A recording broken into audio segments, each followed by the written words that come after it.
Hello, ahlan marhaban. Welcome to our third World Kid Live event and our first panel in a new series, each one of which will focus on a different country or language. This first one is about Arabic literature, which you can find in many different countries, of course. The two earlier panels are now on YouTube if you want to go look at them. And this panel will also be archived on YouTube in case you missed part of it or want to go back and watch the whole thing over again.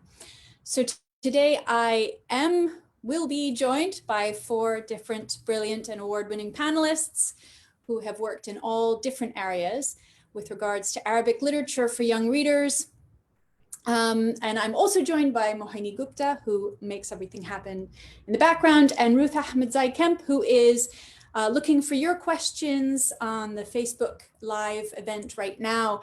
At any point that you have a question, you don't need to hold it back or try to keep it in mind. You can go ahead and type it in straight away, and Ruth will bring those questions together, and in the last 20 minutes of this panel event, feed them these questions to us. So thank you all so much for coming today. And I'm going to introduce the panelists sort of one by one, and then they will talk a bit about their work with Arabic literature for young readers. We're going to start with Suzanne Abu Ghida, who is a brilliant academic doing very important research into Arabic young adult literature. She's also worked with IBI, the International Board on Books for Young People, with organizing prizes and reviewing children's literature. And actually, I'm just going to let Suzanne tell you about herself. Unmuting myself. So first of all, thank you for putting this all together. I just want to talk very briefly about my sort of work experience, because before I was an academic and a researcher, Fatma's joined us. Like Marcia said, I used to work on the practical side of things. So I got my start working on, it was a project funded by the Swedish government. It was managed by the Anna Lindh Foundation, which is based in Alexandria, Egypt. But we worked in, well, we were supposed to work in 5 countries, but by the time I joined the conflict that started in Syria. So that involved, organizing prizes, exhibitions, workshops, doing research. And it was really a very good induction into Arabic literature. I mean, I did know a bit about it from school, but you're in a place where the books are coming to you and you're working directly with publishers, and sometimes being on the receiving end because you're working with prizes and book selection, on the receiving end of their anger and, drama. And that's not I understand that's not a very usual situation, because I do feel that Arabic literature, good Arabic literature for children, is sort of the best kept secret. So unless you're in that sort of situation where you have the chance to meet people, the books are coming to you, you don't necessarily need to buy everything, you go to book fairs, it's hard to really understand how much good literature is out there. So that was my start. I learned a lot from that. And then I worked with IBI, which organizes the Slot Award. I was kind of tangentially involved with that, but we also had workshops for authors and illustrators. We worked with the Goethe Institute to do a project called Made in the Emirates. So to sort of work on homegrown talent, if you will, even though other activities weren't necessarily just limited to the Emiratis. And also because the Emirates has 2 major book fairs that are good places to go if you want books from all different Arab countries. And book fairs are really important, as we're finding out in this COVID era, where we feel like, we don't have a sense of direction because we're not able to see the books. And then after that, I did my master's. Almost all my assignments were on Arabic books. I did it in London at University of Northampton. Of course, I needed to have the books with me because, good luck finding Arabic books in the UK, or you don't get much of a variety. My master's was on picture books and the adult-child power dynamic, and that's sort of an interest I've retained. And now, well, I've just finished my PhD that was on young adult literature, and it involved looking at the books for sure, and 2 books by 2 authors on this panel. So one book by Cappuccino by Fatima and Lughz al Saqr by Taghreed, which I think should be translated for sure. I really love that book. We're doing work with readers because we don't have tons of reader response research. So Hadil's research in that area is also really important. And just to mention sort of two things I've done on the side so that I don't take up too much time. One of them is an online magazine I started with two friends, Hala, who's a common friend with Fatima. I mean, it's been, which is sort of like doing book reviews and interviews with people and also different articles. That's been inactive for a while because we've just gotten really busy, but maybe one day we will sort of revive that. And finally, another project that I did with my supervisor who has a connection with Egypt. We took some books, which we happened to have at hand. So one of them was Al-Amma Osha by Fatima. I love that book. Another one was Takshira by Nasiba Al-Zaybi, illustrated by Hatim Ali. Another one was by Amal Farah, which is Muthallath wa Da'ira, Walid Tahir's The Black Dot, and Matil Cher, Kannas, The Street Sweeper. So we took those books, we went into Scottish schools. In one school, nobody spoke a word of Arabic, yet when we tried those books, they got the story. Like the only issue we had was with The Black Dot, it's a bit too long. But other than that, and that's the ultimate test of a picture book, that the illustrations really do a very good role of telling the story. So that was, and we've published a bit about that. I think Fatima has a copy of that article. And I think that's it. That's all the time I'll take. Thank you so much, Suzanne. That's a fantastic introduction to many different things. And I would just say for any publishers who are watching, these two books that Suzanne talks about having done research with for her PhD thesis, The Mystery of the Falcon's Eye and Fatima's Cappuccino. If you're interested in a sample, please email worldkidlit@gmail.com. Next up is Hadil Ghunaim, who is the winner of this year's Best Book Prize from the Etisalat Award for Arabic Children's Literature. And I believe also translation rights may still be available. She's also written YA, picture books for young readers, and I learned from her website recently, was the translator of the Geronimo Stilton series into Arabic. Thank you, Hadil. You're on mute.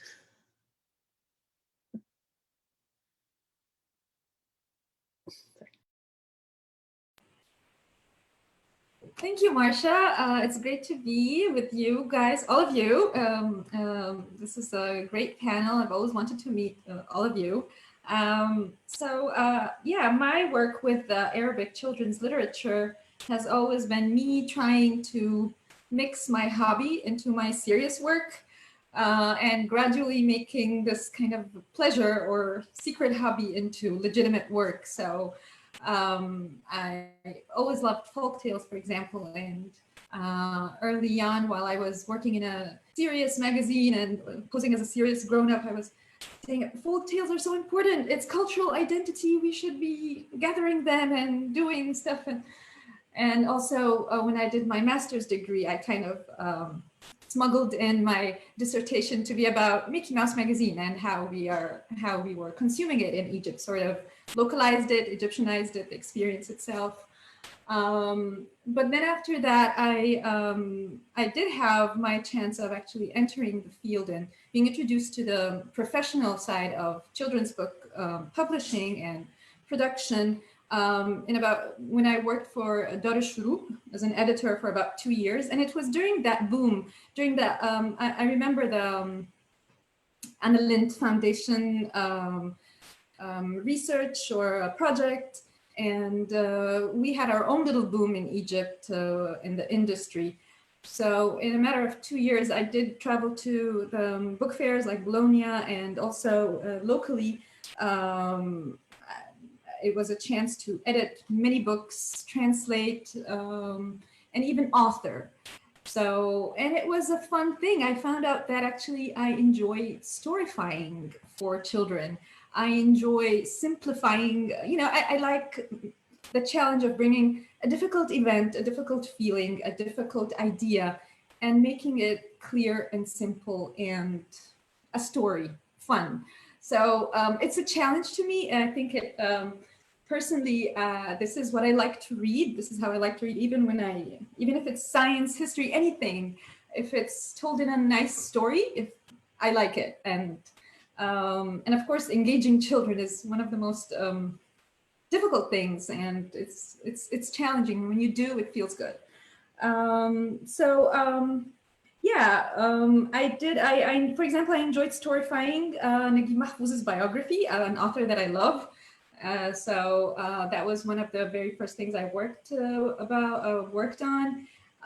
Later, I found myself in realistic fiction with A Year in Inna, which actually made me and my protagonist, we actually got into a lot of, in the countryside in southern Egypt. I found myself dealing with a lot of issues of discrimination and difficult issues, but it was really a wonderful journey. And I was like, I did a lot of research with anthropological texts and all that. And that's how my next project is actually the book that you see right now that just won the prize this year. But I worked on it right after A Year in Inna because I wanted to break from realistic fiction and I really wanted to go into fantasy world and magic and just go out there. And it was fun. It was another challenge.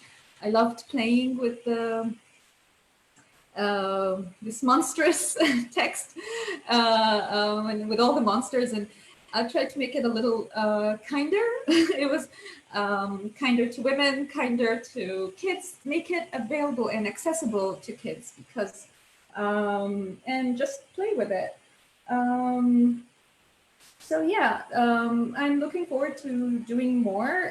I think the attention from the award will probably help me with collaborations that I've always been looking forward to. Graphic novels, mysteries. Again, using those collaborations. Sometimes I have still friends who work on, because their work is maybe takes them to interesting places because of their anthropological work or ethnographies or histories that they're working on. I keep saying, hey, this is so interesting. Let's do it. Why don't we bring this to children? So this is the kind of thing that I like. I'm not bored of folk tales. I'm not bored of classics. I still want to do more of that. And so, yeah, here we go. Thank you so much, Hadil. Next, I want to introduce Taghreed and Najjar, a pioneering and award-winning publisher and author who has written books for children from ages 1 to 101. You can read a number of her books in English translation, although sadly not yet any of her YA novels. Please, worldkidlit@gmail.com for samples. But The Hool was recently chosen by Taghreed, which is in translation from Interlinked Books, was recently chosen as one of the Chicago Public Library's best of the best of the year 2020. Taghreed, it's you. Thank you, Marsha. And I'm really very glad to be with all of you here. And thank you for organizing this webinar. Well, let me tell you a little bit about myself. Where do I start now? I've been writing for children now for over 40 years. So it's really been a very long and bumpy ride, but kind of fun also. I always feel that I'm very lucky to be in this profession, to be a writer, and I enjoy what I'm doing, and it's really a passion that I have. But when I started in the 70s. So my journey into writing is also like the history of what happened with Arabic literature in the Arab world. When I started, everything, in Jordan, there was no established publishing industry at all. I mean, especially for children's books, maybe there were a few publishers otherwise. And after I graduated, I felt this was my dream, to become a writer and to write children's books, Arabic children's books.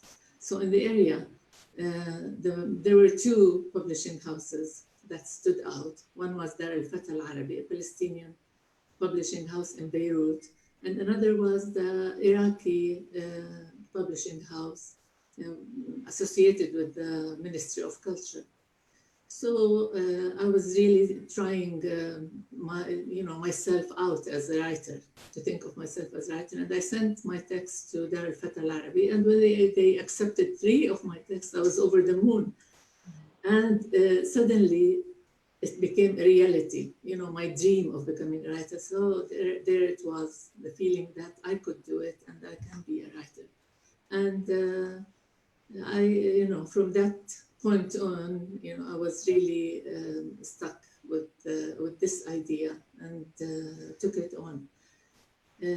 But of course, as you all know, in our Arab world, slowly in the 70s, the civil war in Lebanon and then in Iraq, war and all that. So these two projects also were at risk at that time. And in Jordan, I wanted to try something in Jordan, but that was also very hard because, as I said, there were no illustrators that you could go to. There were no printing presses, even color printing presses were very new at that time, and no designers, nothing to really use and become a writer. But I managed to publish one book. My first book that I did was with a project. And that also helped me a lot because since I couldn't find an illustrator, I illustrated the book myself. It was called Safwan al-Bahlawan. And I realized also that wasn't enough to publish a book and print it. You have to sell it. And there was the whole process. So I was almost selling the book one by one to each person on their own. But after that, after a few years, I started teaching. And I chose to teach the age group that I was writing to. And I enjoyed that part. I taught for 5 years. And it was with a school that was very understanding and cooperative. And, you know, I was teaching first grade. And I wanted, they didn't have material, reading material. So I said, wow, this is an opportunity. Here, I want to be a writer, and here are children who want books. So I started writing books for my school, my classmates, the children in my class. And I decided to use, like every month, I would write a story and give to them, but I would choose one of the students to be the protagonist. And I illustrated the books, coloring book style, and then there were stencil machines then, so we'd stencil the stories and give each child a story to color and read. And that really gave me a lot of feedback from the kids and from the parents, and encouraged me to try harder to find a publisher. So I looked for a publisher, and finally I convinced, arm twisted almost, one publisher to try and publish the books. And the agreement was as such, you know, I would give him the book, but he wasn't an illustrator, you know, a publisher of children's books. So he said, to publish your book, I have to get the book to him illustrated. And of course, I have to pay for the illustrations. I have to find an editor. I have to do everything and just give him the book ready for print. I was very happy to do that because I had finally found a publisher to do it.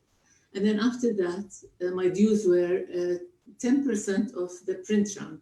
So in my case, it was like 200 books, where I also had to sell, and this is how I got my dues. But this was really, I have to thank this publisher because he taught me how to become a publisher. And after a few books of that, I founded my own publishing house. I'm telling you all this story because people ask, sometimes they don't understand, how come you're a writer and a publisher, why is that?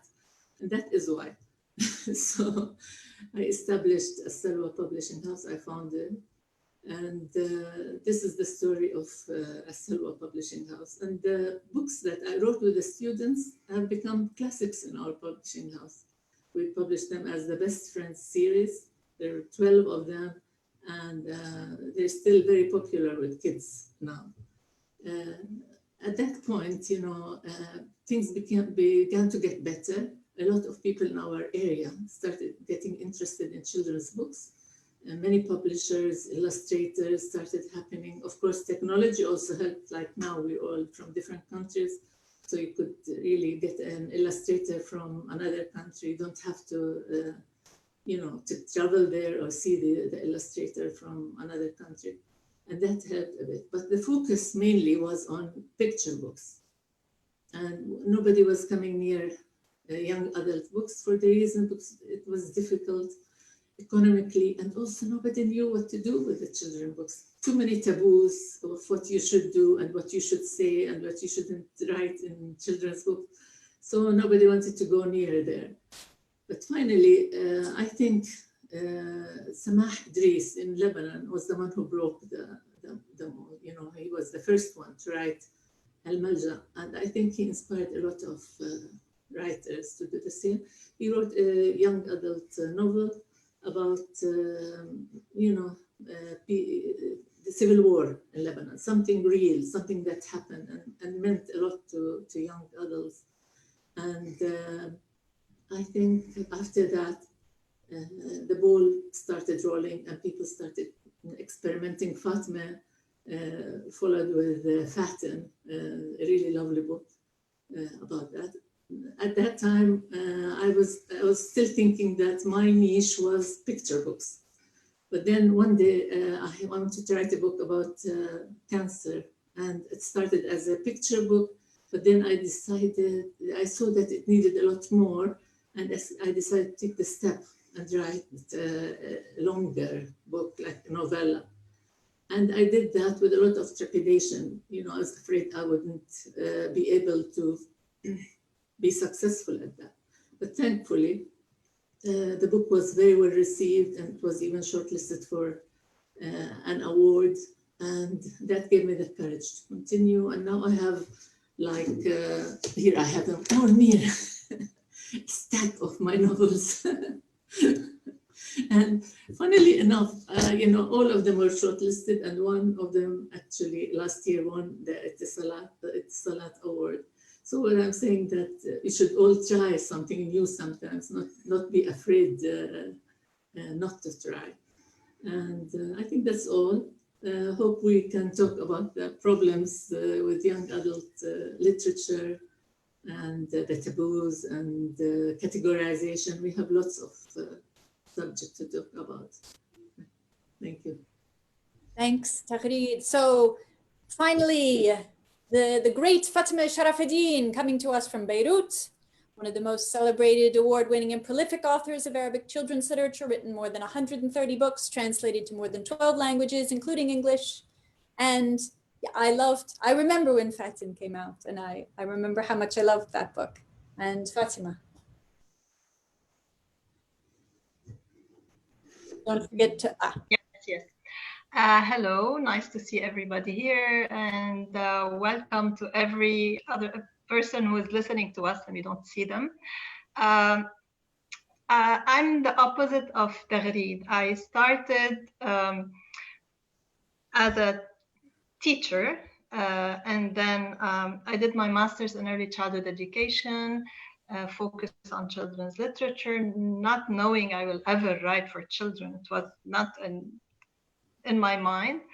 And then I did a master's in modern Arabic literature, and the two degrees together led to something that I had never thought about. So I worked a lot with children. I taught Arabic a lot, many years in the US. And then my kids were growing and I was looking for good books for them to read. And that was late 90s. So I wouldn't find real good books that would be equivalent to the books I read to them in the US and later on in Europe. So I decided to do something about it.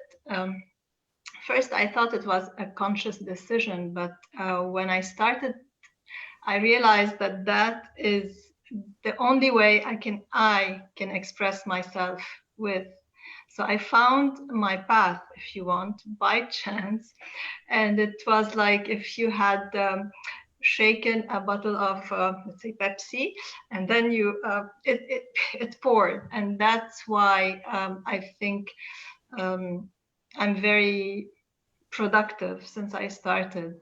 Of course, the course of writing, I started about 15 to 16 years ago. And I'm running, I'm not stopping. And I have taught myself a lot. I took a lot of workshops in the beginning. And then I decided to play with the language, like you were saying. Arabic language is an elastic language. I think it's a very athletic language. So I wanted to address the children with a playful language. I didn't want to use the classical Arabic that we read as children, and that the books that existed in the market at the time were written with, and they were translations more than there were, genuine Arabic writing. So I wanted to do something about the language. I think that's what I think made the children like my books, and the publishers, of course, because I was reaching out not only to the needs and likes of the children, but also to getting to them, with a language that they liked and they understood. So I wrote a lot through the years. First, I started writing for ages 3 to 6, and then I thought, okay, we don't have baby books originally written in Arabic. I did that. And then, okay, after 6, 7, we don't have, a lot of literature. So I moved up until I'm writing novels now for young adults. I did some biographies, like the Ibn Sina, Ibn Battuta, Ibn Rushd series. I did poetry books. I did rhyming books. And most of my books are dealing with social psychological issues, I think. I mean, of course, there are lots of silly books just for fun, but also especially my young adult books, I can't write fantasy or science fiction, or I really want to deal with real issues that kids are facing these days. So this is in general, and now maybe we can, talk about more issues dealing with language and taboos and all of these things. Okay, I just want to, because everybody has mentioned these very different paths into, I asked everybody to share their questions with us, and we're going to start out with questions from each other to each other. And Suzanne had a question saying that there's not a great deal of support for new writers and illustrators and independent publishers, although they do continue to emerge in Arab countries.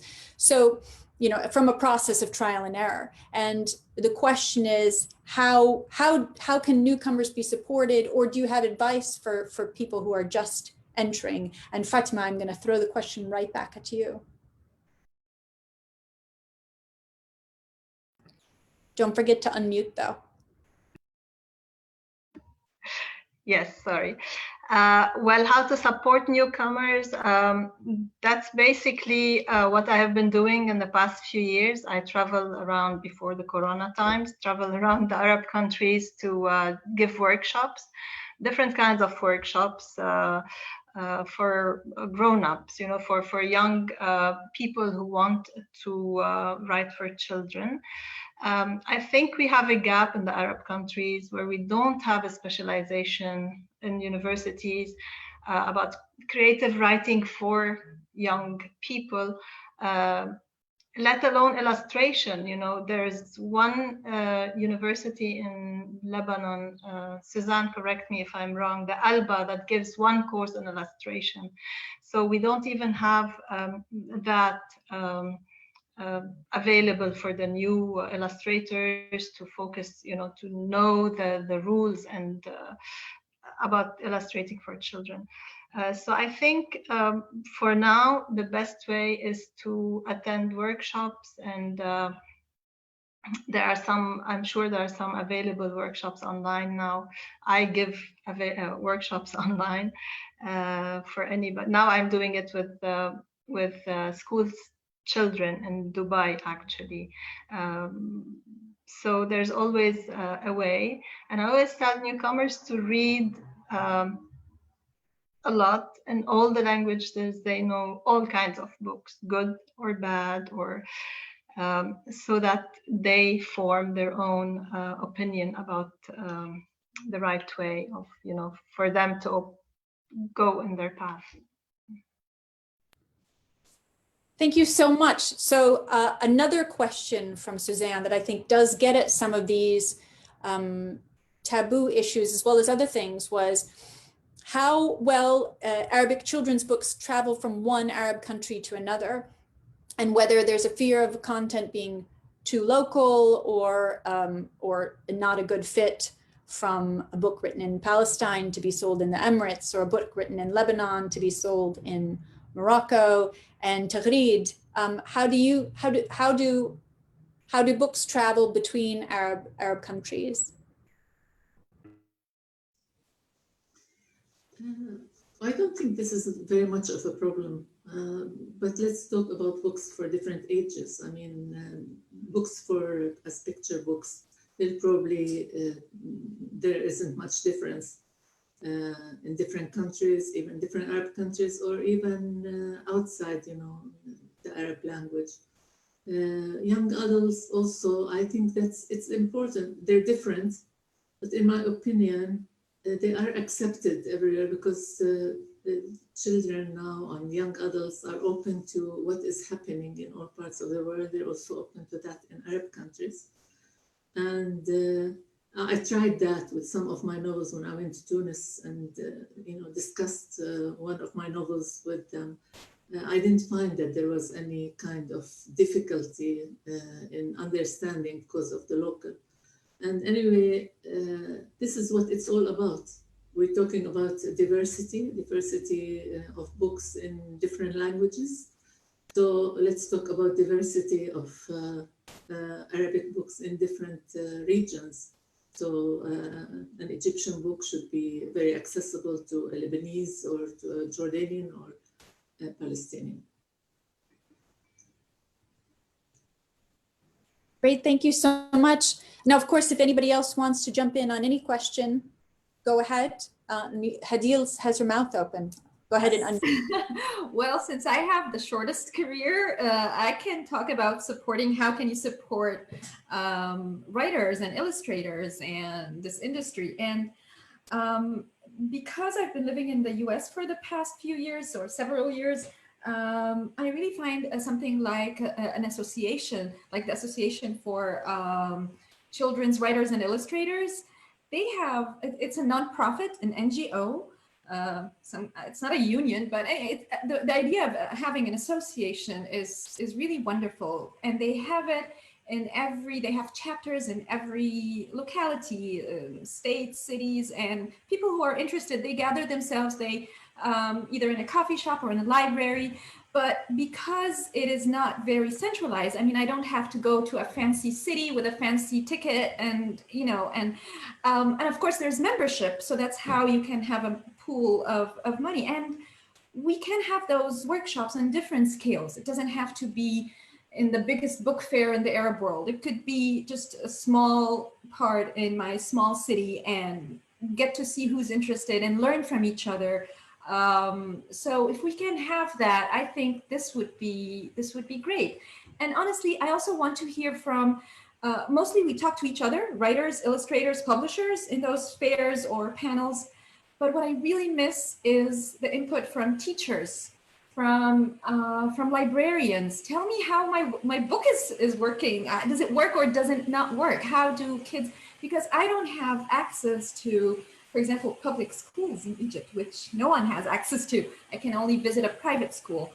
So I could learn from maybe Taghreed's background in teaching, or maybe she has better access in her country going into schools.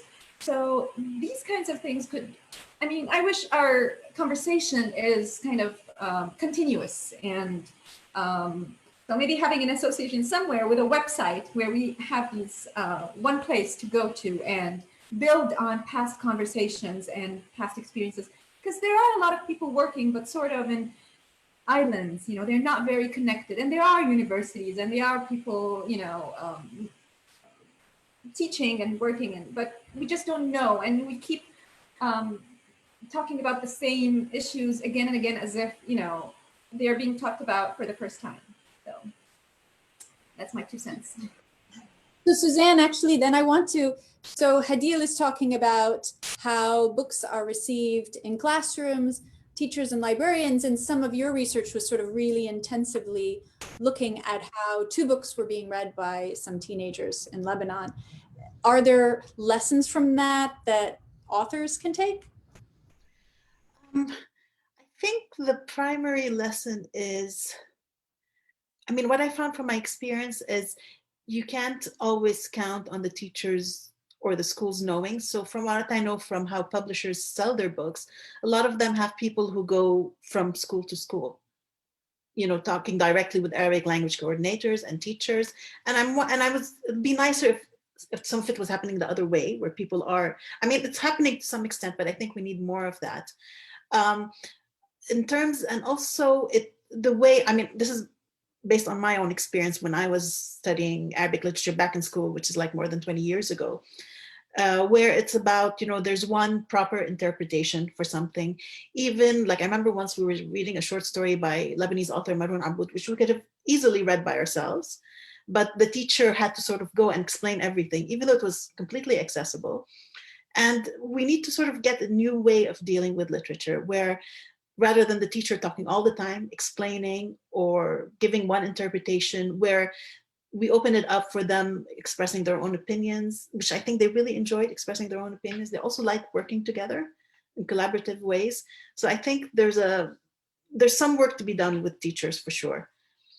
And I mean, this school actually had a school library, which was already kind of impressive. But I don't think they had any young adult in it. They had some classic Arabic, which is also, I mean, it's also wonderful. That could definitely be somebody's path.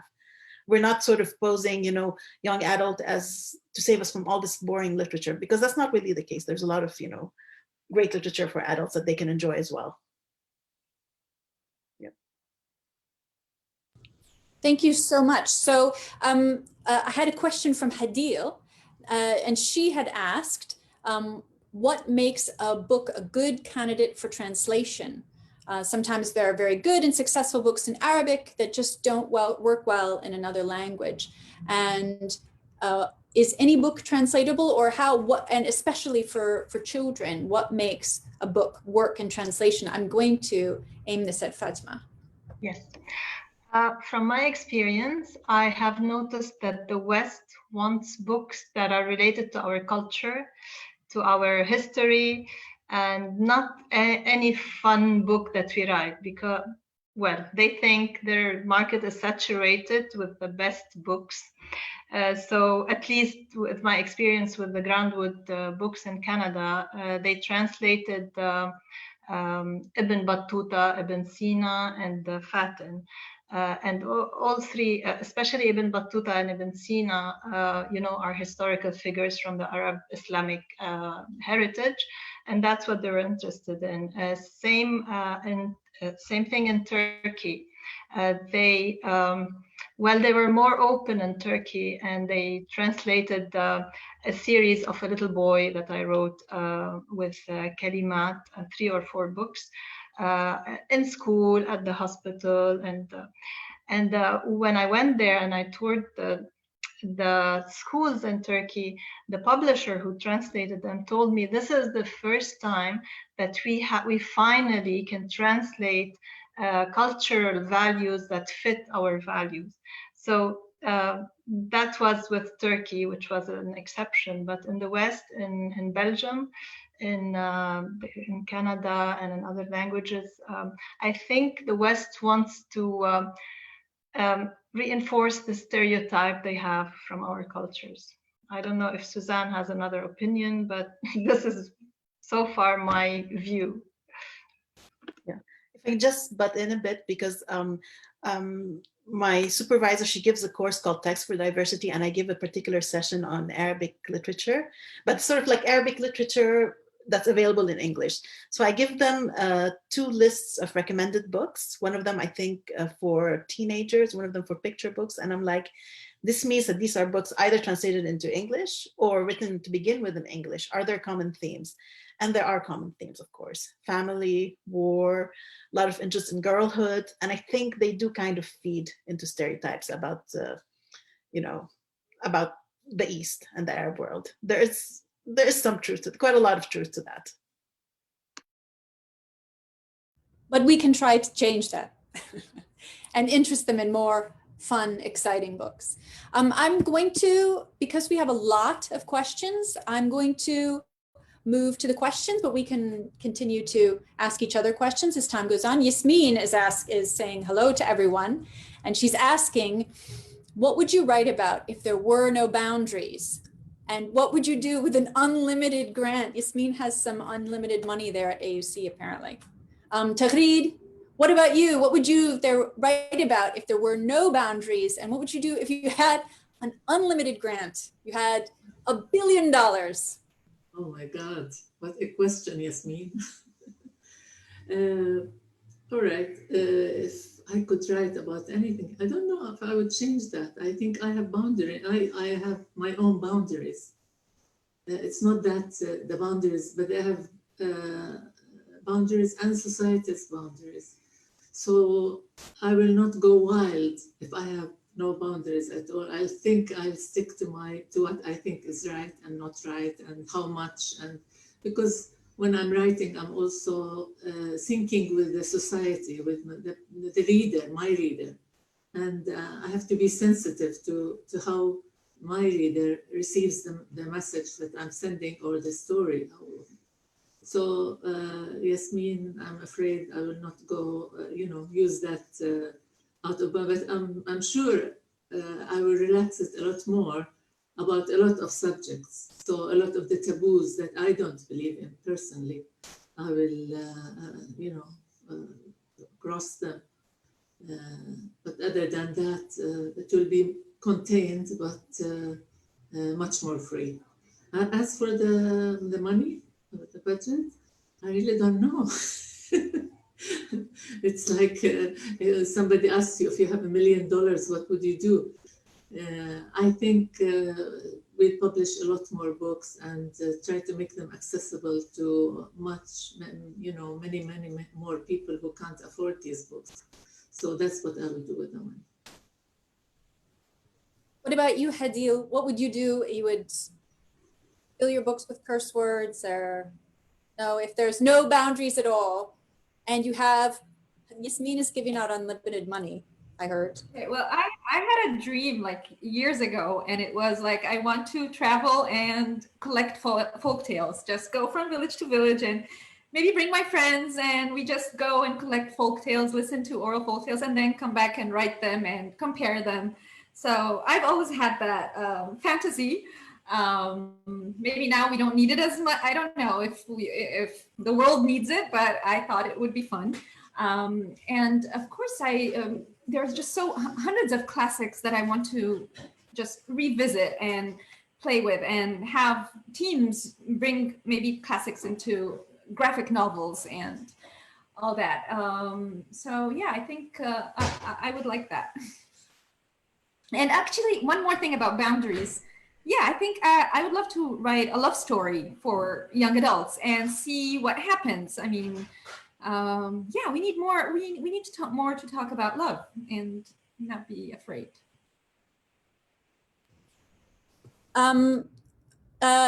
Fatima, you can answer that, and then I'm also gonna throw in another question from Hatim Fati Ali, so that we get to a bunch of questions. And he wants to know, so where do people go to find good workshops to join? What to follow, what to look for?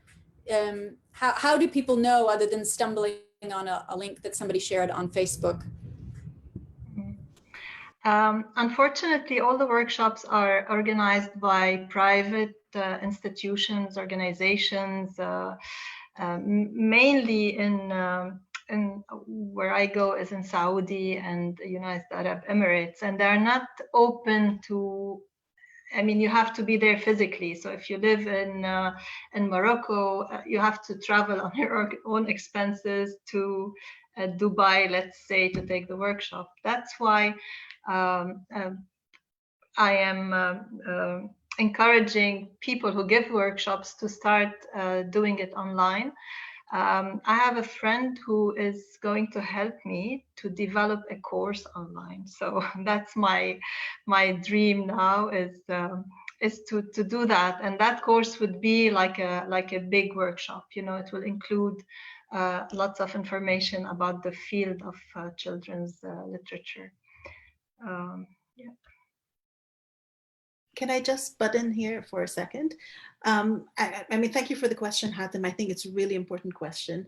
And what would be ideal, you know, with all this pot of money, and this is something that Yasmin and I have been discussing, which is rather than just having one-shot workshops, what are sort of more long-term ways of supporting authors and illustrators? It could be, you know, a one-year course, it could be a mentorship program. And we're sort of talking about our history. Like, for example, we talk about all the illustrators affiliated with Dar al-Fata al-Arabi and the enormous influence they had in sort of developing this new visual language.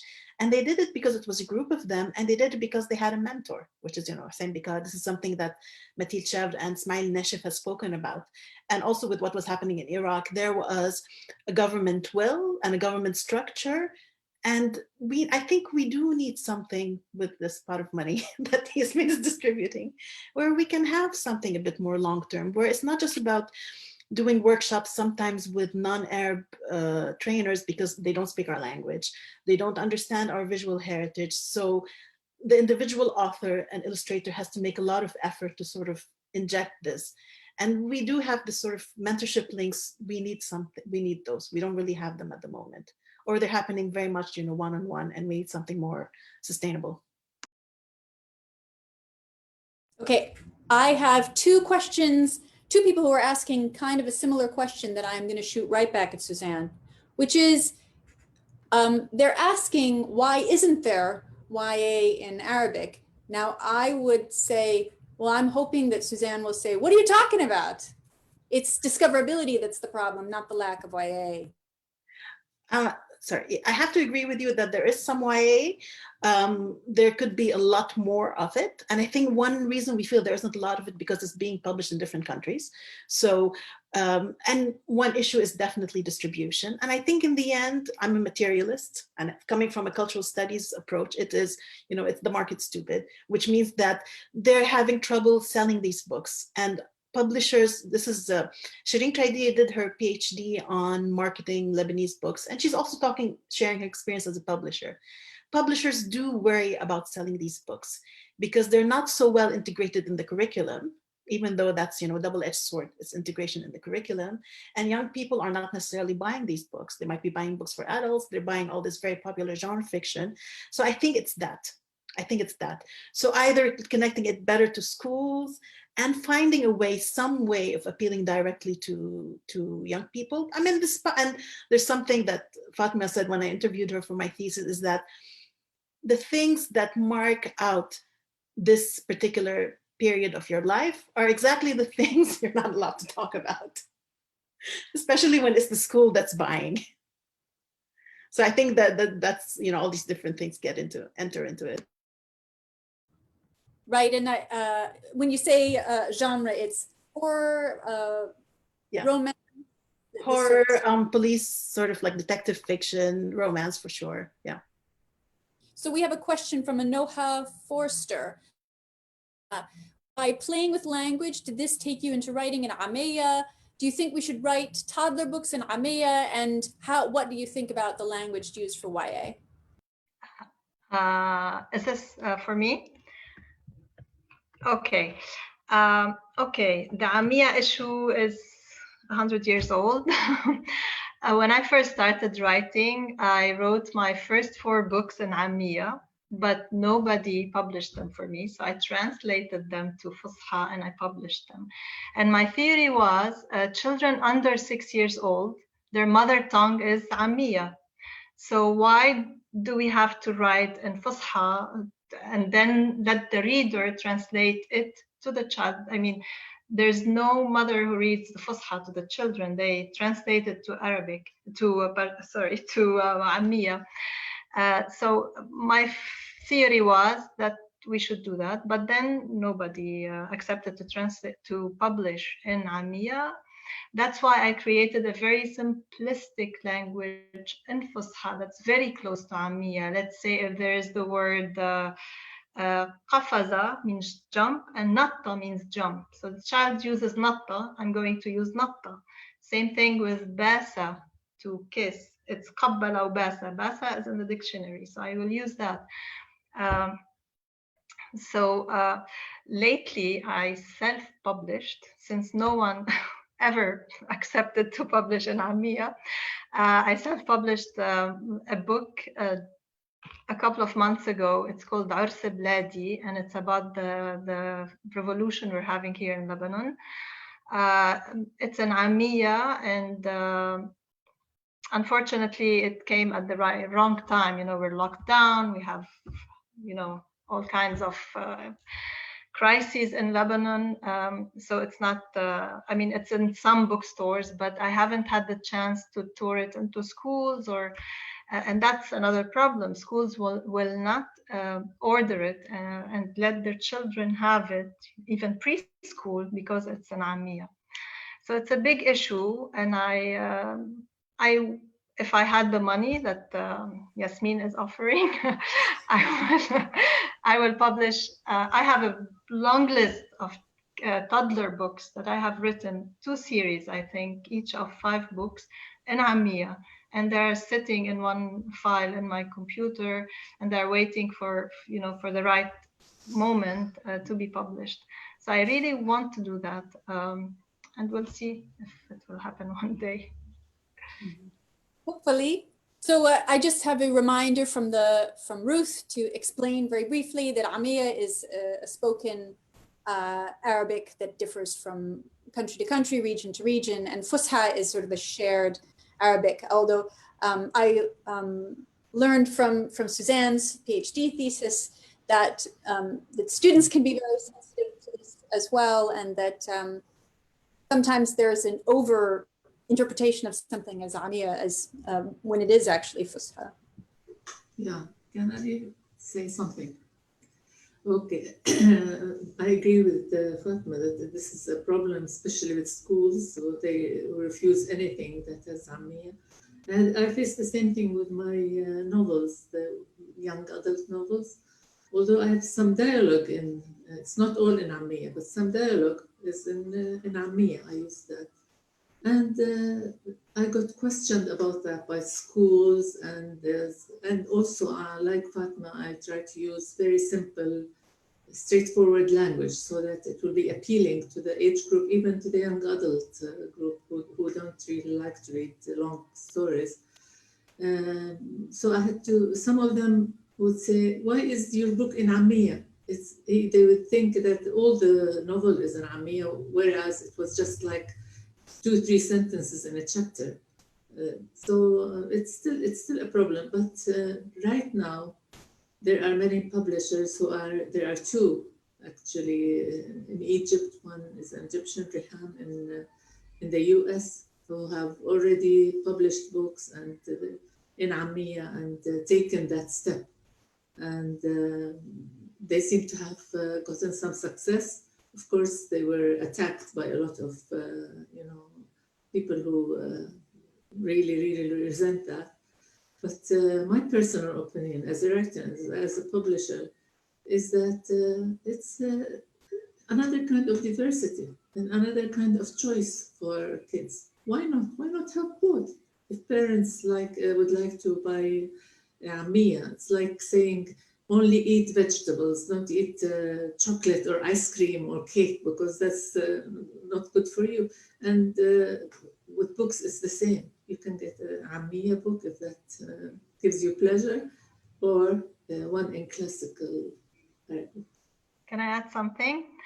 The problem with Ammiya is Ammiya in Lebanon is not the Ammiya of Morocco, is not the Ammiya of Egypt. So that's one issue, whereas the classical Arabic will be distributed in all of the 22 Arab countries, and it will be understood. Another problem is, even if I'm writing in Lebanon for the Lebanese, my dialect in Beirut is totally different from Hasbaya. Where are you from, Hasbaya, Suzanne?